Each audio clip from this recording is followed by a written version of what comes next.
there's something that happened, this kind of materialism, this kind of physicalism, which made people forget that the world is primarily made by through attention. That is, from the very beginning of Genesis, when God declares and sees and judges as good, you realize that this is actually how the world comes together. And the things to which you attend will flow downstream and will create fruits. And so if you worship money, if you worship other things, and that the pattern of addiction is a liturgical pattern, it's just a satanic liturgy. And anybody who's gone through addictions will notice that, because it has an order, and it always happens the same way. It's like you fall in these sins and you just keep repeating them over and over. And the same person can find it stupid that a Christian will repeat his daily prayers every day, but then they'll still reach for that cigarette and not realize that they're doing the same thing, but their pattern is destroying them and eating them up and enslaving them rather than bringing them higher towards higher patterns.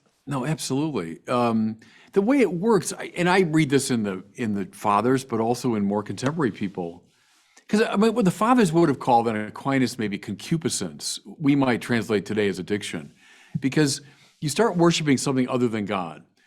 Well, you get a buzz from it because you're in an impassioned way around some worldly good, and it really is a worldly good, whether it's pleasure, it's honor, it's power, whatever. So, okay, I get a buzz from that. But the buzz will have to wear off because we're not meant for that. The heart's restless till it rests in God. And so it wears off. All right, I better go back to that source again. And so I strive and strive and strive, or I hop around the altar again and again and again. And then I get it. So it's more wealth or more honor, or more power. And I get a buzz. But every addict knows that. It's less intense the second time. So now I start to really panic. And I go back now with a kind of insistence, and I'm hopping like mad around that altar. Now I'm drawing blood. Now I'm wounding myself because I'm so addicted. And then before you know it, you are in this little awful cycle.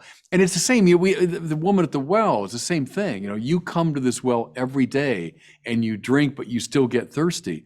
I want to give you water welling up in you to eternal life.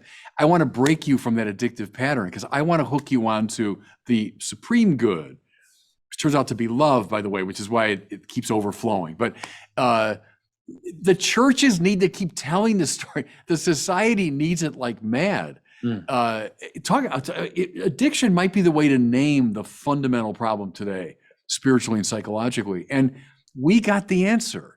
The answer is grace, the grace that breaks you out of these addictive patterns. And it's right praise.